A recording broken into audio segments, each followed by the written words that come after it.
So good afternoon students. So we are going to start another unit for you, emulsion. So with this, let us discuss about, this is also a coarse dispersion like a suspension. So emulsion also known as a coarse dispersion.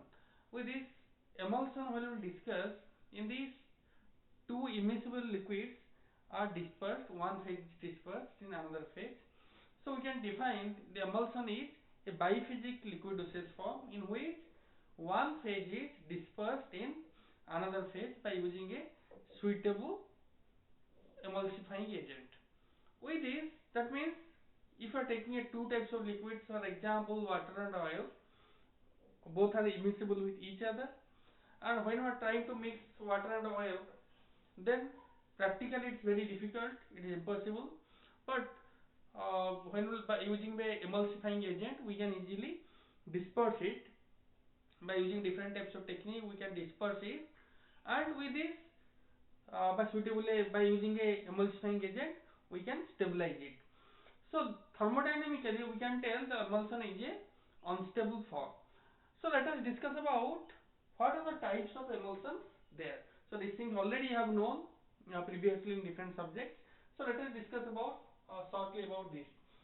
So this type of emulsion, first one is oil in water emulsion, water in oil emulsion, multiple emulsion, and micro emulsion. So what is this oil in water emulsion? That means oil phase is dispersed in a water phase, in which oil phase is dispersed in a water phase. That means water is a dispersion phase and oil is dispersed phase.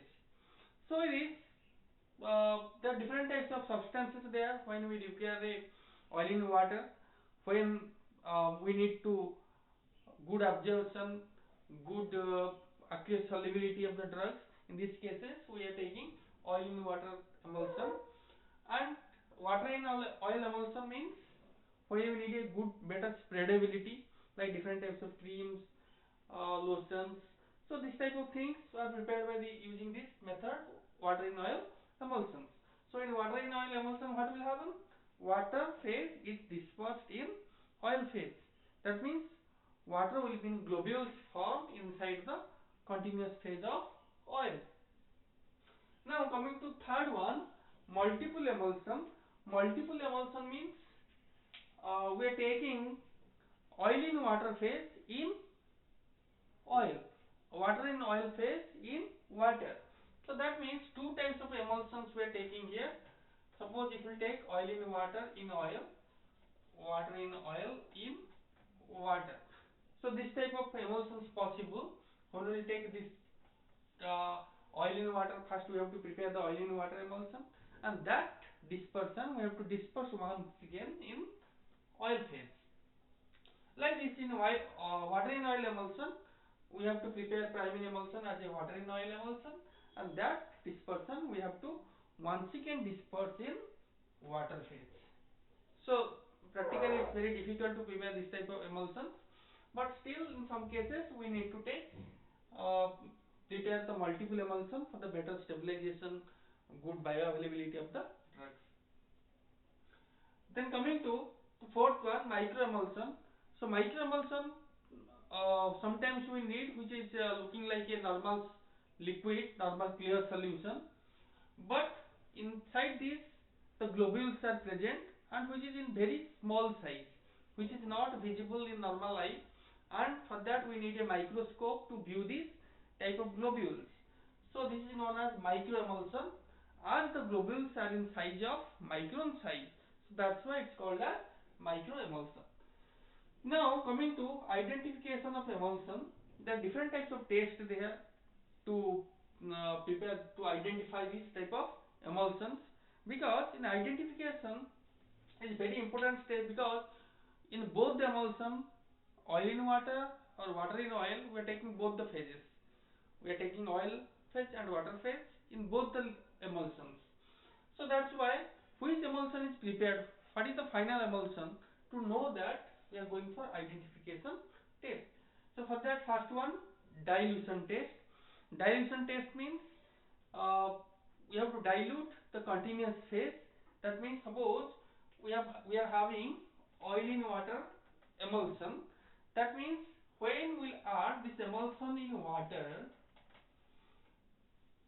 the continuous phase is water, and when the extra amount of water we have added in that, what will happen? There will be no breakdown of the emulsion because the continuous phase is water. There is already more amount of water present, so that's why it won't break. But in that, if we add oil phase, then it will break. So like that, same thing. If we take water in oil emulsion and we'll add in oil phase, then it is stable. But if we add here water, then it will break down the emulsion. So from this we can know easily the which type of emulsions finally prepared. Then coming to the second one, conductivity test. We know that water can conduct the electricity. So if I are taking a water in oil emulsion and we will try to pass electricity inside that, what will happen? It won't conduct electricity because the continuous phase is oil. But if we are taking a oil in water emulsion, and in that we will pass the electricity, what will happen? Electricity can pass because water is a continuous phase and water can conduct the electricity. The next one, dye solubility test. So dye solubility test means if you are having a water soluble dye, dye means a coloring agent. If you are having a water soluble dye and we have added in water in oil emulsion, so in that what will happen? The water soluble dye will solubilize in the globules, water globules.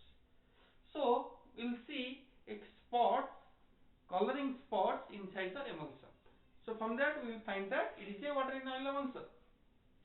And if we are taking a oil soluble dye and we have added in water in oil emulsion, then the complete emulsion will be colored. So like that, same thing will be applied for reverse one. If we take a oil in water emulsion and in that we will add a water soluble dye, the complete emulsion will be colored. But if we are taking a oil soluble, we have added a oil soluble colorant or dye in the oil in water emulsion, we will see coloring spots because the dye will be solubilized in the globules. So like that, fluorescence test. Another test is fluorescence test. One thing we have to remember that the fluorescence means when we are taking a oil phase, oil can show the fluorescence effect. It is an analytical effect.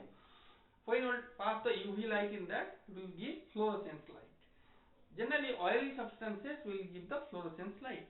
So that's why if you are taking a oil in water emulsion and in that if we pass the UV light, then we'll see a brighter spots. Due to fluorescence effect, we'll see the brighter spots inside the oil in water emulsion. This is due to oil globules as it is giving fluorescence effect. And if you are taking water in oil effect, water in oil emulsion, then and we are trying to pass the UV light, the complete emulsion will bright, will glow, so that is known as fluorescence effect. So from that we can easily identify the which type of emulsion is prepared. Then direction of skimming test. So direction of skimming test is if we know, because two types of phases we are taking here, if we know the density of oil phase and water phase, then easily we can determine which type of skimming formed. If it is water in oil emulsion,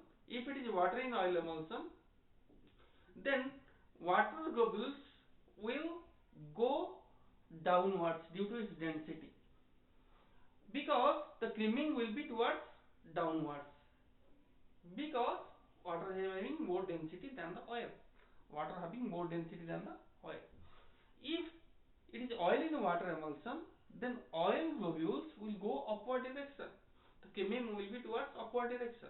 So that is known as oil in water emulsion. That means if skimming is towards upward, it is oil in water. If skimming is towards downward, it is water in oil emulsion. So these are the identification test of emulsions.